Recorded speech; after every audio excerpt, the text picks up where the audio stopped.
इसमें बात करते हैं push and pull factor migration की। अगर कोई माइग्रेशन हो रहा है उसका रीजन क्या होते हैं, पुश और पुल फैक्टर। अब पुश और पुल कैसे याद रखेंगे, जैसे आप लोग मॉल वगैरह जाते हो या कहीं पे जाते हो शोरूम में, तो देखते हो कि पुश और पुल लिखा होता है। जब पुश लिखा होता है तो हम उसको आगे की तरफ दबाते हैं, ठीक है। जब पुल लिखा होता है हम अपनी तरफ खींचते हैं उसको। ऐसे कुछ फैक्टर हैं या सिटीज हैं वो लोगों को अपनी तरफ खींचती है, जो गांव है लोगों को अपने से दूर कर रहे हैं। क्यों, कुछ रीजन है कई सारे, उन्हीं रीजन की बात करेंगे, ठीक है।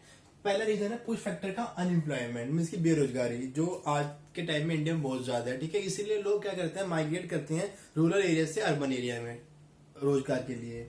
उसके बाद पुअर लिविंग, वहाँ गांव में क्या है या विलेजेस में क्या होता है कि आपका लिविंग स्टैंडर्ड अच्छा नहीं होगा, कोई खाने के लिए अच्छी चीजें नहीं मिलेंगी, या पैसे नहीं होंगे आपके पास, अच्छे कपड़े नहीं होंगे, अच्छा घर नहीं होगा। इसलिए इसी की डिजायर में लोग माइग्रेशन करते हैं कि हाँ मुझे सिटी में जाके अच्छा रहने को मिलेगा, अच्छा खाने को मिलेगा। दूसरा पॉलिटिकल टर्मोइल, मीन्स की जो आपकी राजनीतिक वहाँ पे जो पार्टीज हैं या गवर्नमेंट है वो टर्मोइल है, वहाँ पे स्थिर नहीं है, कोई एक पार्टी नहीं है, इसलिए गवर्नमेंट भी में झगड़े चल रहे हैं। तो क्या होगा, उस वजह से जो आम लोग होते हैं उनको फेस करना पड़ता है। इसलिए ऐसे लोग वहां से निकलना ये सोचते हैं कि जहाँ पे ऐसी चीजें हो, हम ऐसी जगह जाकर रहें जहाँ पे शांति हो, ठीक है। अनप्लीजेंट क्लाइमेट, जहाँ पे पोल्यूशन बहुत ज्यादा हो, जैसे दिल्ली है वहाँ बहुत ज्यादा पोल्यूशन है, तो लोग क्या कर रहे हैं कि धीरे धीरे आउटर में शिफ्ट कर रहे हैं, नोएडा गुड़गांव की साइड। यहाँ तो यहाँ वरना अपने जो होम टाउन है वहां जा रहे हैं रिटायरमेंट के बाद, कि दिल्ली में क्यों नहीं आ रही पोल्यूशन, इसलिए क्लाइमेट बढ़िया नहीं है, इसलिए दिल्ली को छोड़ रहे हैं। फिर क्या है कि नेचुरल डिजास्टर, ये क्या होता है कि प्राकृतिक आपदा, जिसमें डिजास्टर मीन्स की ऐसी कोई इंसिडेंट जिसमें प्रॉपर्टी का लॉस हो या ह्यूमन का लॉस हो, ठीक है। तो उसमें क्या होता है कि उस समय भी लोग वहां से निकल जाते हैं, जैसे कि मान लो कि भूकंप आया या सुनामी आई, तो लोग क्या करेंगे, वहां से दूसरी जगह मूव कर जाएंगे, ठीक है। एपिडेमिक मीन्स की महामारी, जैसे कि अभी कोरोना है, ये महामारी है एपिडेमिक, तो जहाँ तो क्या करेंगे, जैसे कि हम देखा कि जो हमारी कंट्रीज के एनआरआई थे या जो बाहर लोग काम करने के लिए जा रखे थे वो इंडिया वापस आ गए, ठीक। क्यों, क्योंकि वहां पे ज्यादा महामारी फैल गई, कोरोना फैल गया, ठीक है। इसलिए इस वजह से लोग वहां से निकलने शुरू कर दिया। दूसरा क्या है कि सोशल कल्चर बैकवर्डनेस, जैसे कि जो ट्राइबल्स लोग हैं उनके जो सोसाइटी काफी बैकवर्ड होती है, ठीक है। इसलिए वो लोग भी क्या करते हैं कि अपने एरिया को छोड़ के किसी डेवलप एरिया में जाते हैं कि हमारा भी डेवलपमेंट हो सके, इसीलिए। अब बात आती है पुल फैक्टर्स की। पुल फैक्टर्स क्या होते हैं, जो अपनी तरफ अट्रैक्ट करते हैं, जो सिटीज हैं पॉपुलेशन को अट्रैक्ट करते हैं अपनी तरफ। क्या अट्रैक्ट कैसे करेगी, किन कारणों से। पहला फैक्टर है बेटर जॉब अपॉर्चुनिटी, कि कहीं ना कहीं काम उनको लगता है कि अगर सिटी में जाएंगे तो काम मिल जाएगा कहीं ना कहीं। दूसरा क्या, लिविंग कंडीशन, उन्हें लगता है कि सिटी में जाएंगे अच्छा घर मिलेगा, अच्छी फैसिलिटी मिलेंगी। पर लेकिन आज ऐसा नहीं हो रहा, क्योंकि एक लिमिट तक तो ठीक था, 8 लोग काम मिल जाता था, लेकिन आज क्या है कि हद से ज्यादा लोग आ गए हैं, तो इसलिए उनको भी प्रॉब्लम फेस करनी पड़ती है। सोच के क्या आते हैं वो, लेकिन यहाँ होता क्या, इसीलिए तो वो लोग झुग्गियों में रह रहे हैं, लेकिन सोच के क्या आए थे कि हम शहर जाके अच्छे से रहेंगे, अच्छा खाएंगे पियेंगे, ठीक है। तो उसका आते हैं बात पीस एंड स्टेबिलिटी, शांति और स्थिरता होनी चाहिए। लोग चाहते हैं कि हम जहाँ पे, यहाँ क्या था पॉलिटिकल टर्मोइल, यहाँ पे अशांति थी, तो गवर्नमेंट अपने में भिड़ रही थी एक दूसरे से, दूसरी पार्टी से। यहाँ वो चाहते हैं कि यहाँ शांति होगी तो अपना काम हम कर पाएंगे, एजुकेशन बच्चों को दे पाएंगे, अपना धंधा वगैरह जो भी करना है कमाने का काम कर पाएंगे। उसके बाद आती है कि security of life and property, ठीक है। जहाँ पे क्या हो, इंसान को सिक्योर फील करे, उसे ये ना हो कि मेरी प्रॉपर्टी को कोई डैमेज कर देगा या मेरी जिंदगी मेरे को कोई मार देगा।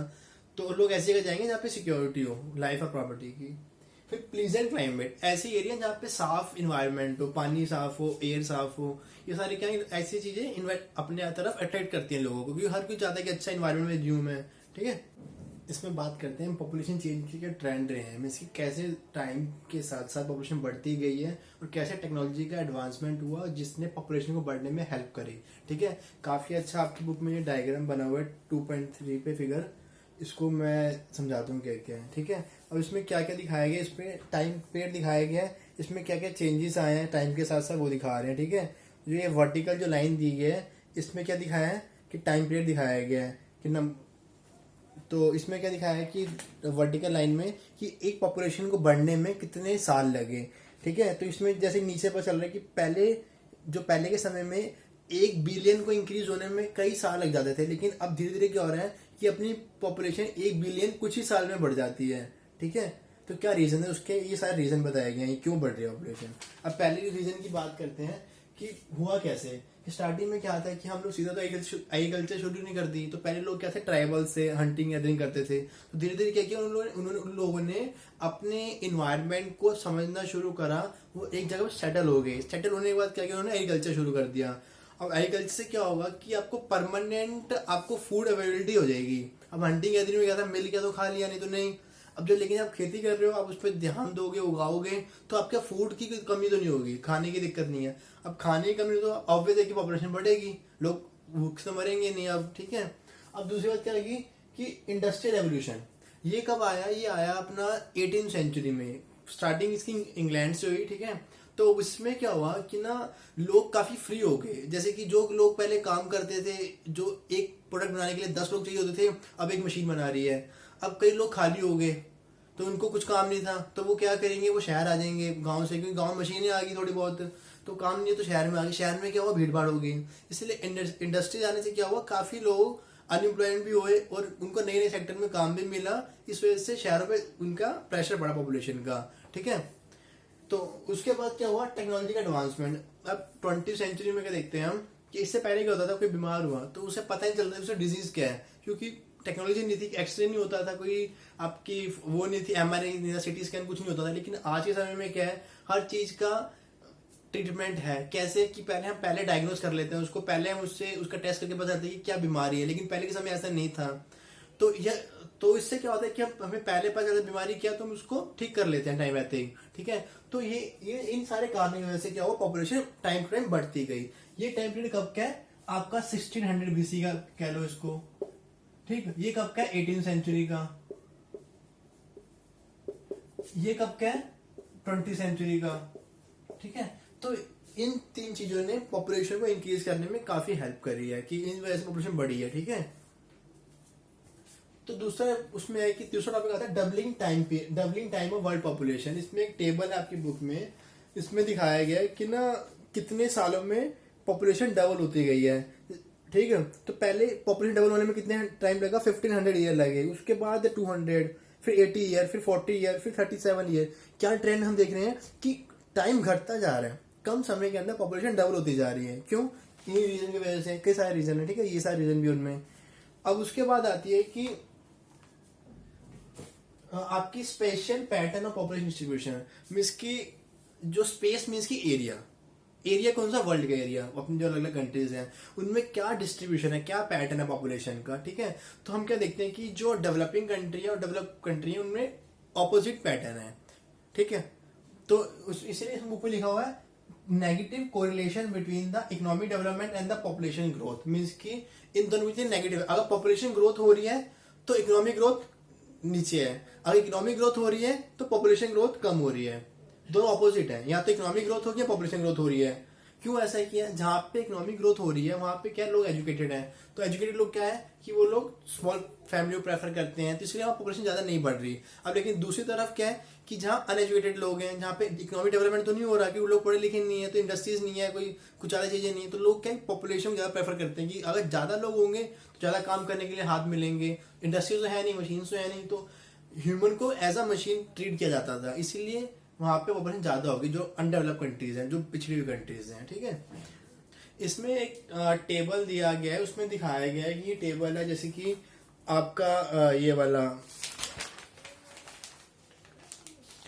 ग्रोथ रेट का, कि जो डेवलप कंट्रीज है वहां पे ग्रोथ रेट बहुत कम है और नेगेटिव में, मीन्स की ग्रोथ मीन्स की पॉपुलेशन का बढ़ना बहुत कम बढ़ रही है, और यहाँ तो घट ही रही है। पर लेकिन डेवलपिंग कंट्री में क्या है कि बहुत तेजी से बढ़ रही है, उसके अपोजिट। अब इसके कई सारे रीजन है ना। तो अब दूसरी बात करते हैं कि कितने परसेंट से बढ़ रही है। अपनी बुक में दिया है 1.4%, मतलब कि वर्ल्ड की जो पॉपुलेशन है 1.4% से बढ़ रही है, लेकिन दिखने में लगता है बहुत छोटा परसेंट है 1.4%, ठीक है, 1.5% भी नहीं हुआ पूरा। तो लेकिन 1.5% ये किसका है कि 7 बिलियन का 1.5%, तो वो कितना बड़ा शेयर हो जाता है। इसलिए भले 1.5% है लेकिन ये काफी बड़ा शेयर करता है, ठीक है। इसलिए ये मत सोचो कि 1.5% तो कुछ नहीं होता है, जितनी बढ़ जाएगी। ये 1.5% भी बहुत बड़ा नंबर होता है, क्योंकि पॉपुलेशन बाहर बेस ही इतना बड़ा है। इसमें बात करते हैं कि डेमोग्राफी ट्रांजिशन, ठीक है। डेमोग्राफी ट्रांजिशन क्या होता है, ये एक तरह का चेंज है, किसमें, पॉपुलेशन में चेंज है, पीरियड ऑफ टाइम के साथ कैसे पॉपुलेशन चेंज होती है, ठीक है। तो इसमें क्या होता है कि हमें प्रिडिक्ट करता है, हम इसी डायग्राम से, जो हमारी बुक में डायग्राम बना हुआ है, हम इससे आने वाला फ्यूचर को पता कर सकते हैं कि कैसी पॉपुलेशन होगी हमारे यहाँ पे, ठीक है। तो ये डेमोग्राफिक ट्रांजिशन हमें फ्यूचर को पता करने में हेल्प करता है। डेमोग्राफिक ट्रांजिशन होता है क्या है कि पॉपुलेशन हमारी कैसे चेंज हो रही है और कैसे आने वाले टाइम में चेंज होगी, ठीक है। तो दूसरी बात क्या है, tell us about the future, कि फ्यूचर में हमारा क्या सिनेरियो होगा हमारी कंट्रीज में। फिर स्टेजेस, हम इसको डेमोग्राफिक ट्रांजिशन को 3 स्टेज में डिवाइड करते हैं, ठीक है। पहली स्टेज, दूसरी स्टेज, तीसरी स्टेज। अपनी कंट्री किस स्टेज में है, अब अगर इंडिया की बात करें तो हम सेकंड स्टेज में है अभी, ठीक है। तो ऐसी अलग अलग कंट्रीज, अब first stage, second stage, third stage, तीनों को डिटेल में बात करते हैं। जो पहली स्टेज है, जैसे आपको बुक में दिख रहा होगा, जो फर्स्ट स्टेट है, इसमें क्या है कि आपका यहाँ दिखा रहा है बर्थ रेट और डेथ रेट, ठीक, दोनों हाई हैं।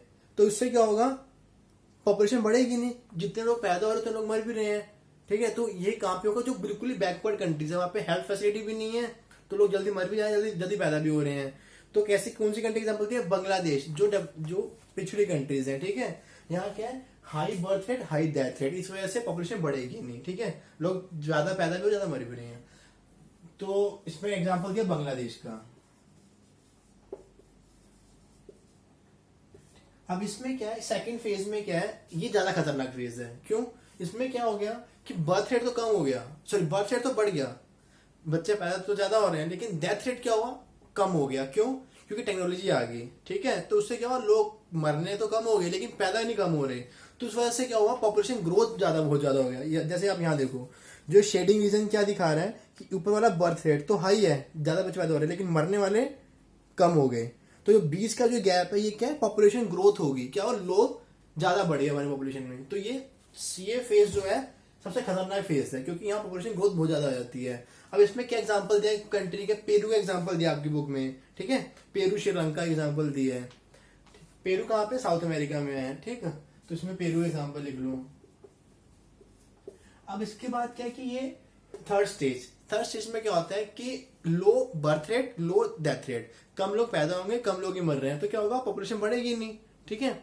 तो ये काम बेसिकली ये कब होगा, जब आप लोग पढ़े लिखे होंगे, ठीक। जो सोसाइटी डेवलप करेगी तो उनको इतनी दिक्कत नहीं कि उनको ज्यादा लोग नहीं चाहिए काम करने के लिए, मशीन्स है उनके पास, ठीक। तो ये कहा जो सब बिल्कुल पिछड़े हुए लोग हैं, ये कहा थोड़े मिडिल में लोग हैं, थोड़ा कुछ है उनके पास काम करने के लिए, ये क्या बिल्कुल डेवलप लोग, जो पढ़े लिखे लोग, अच्छी सोसाइटी, वेल डेवलप सोसाइटी है, ठीक है।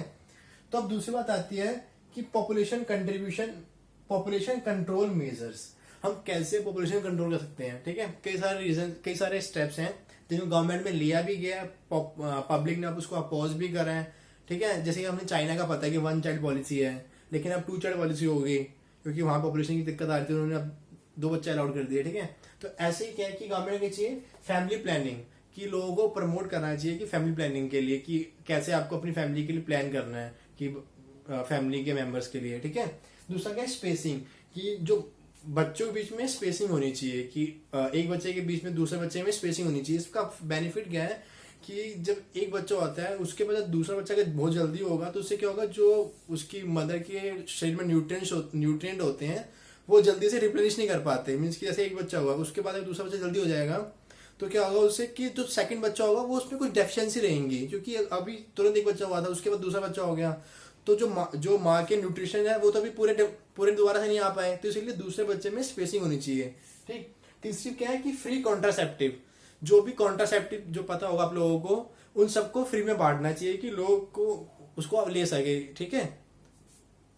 उसके बाद टैक्स इंसेंटिव, इसमें क्या है कि गवर्नमेंट को ऐसा कुछ पॉलिसी लानी चाहिए कि जिनके 2 से ज्यादा बच्चे हो या 3 बच्चे हो, तो उनको कुछ उनको सब्सिडी ना मिले, उनको गवर्नमेंट जॉब में अपॉर्चुनिटी ना मिले, कई सारे ऐसे कुछ कर सकते हैं, ठीक है। तो ये सब चीजें, इन सब से क्या होगा, हमारी पॉपुलेशन कंट्रोल होगी, ठीक।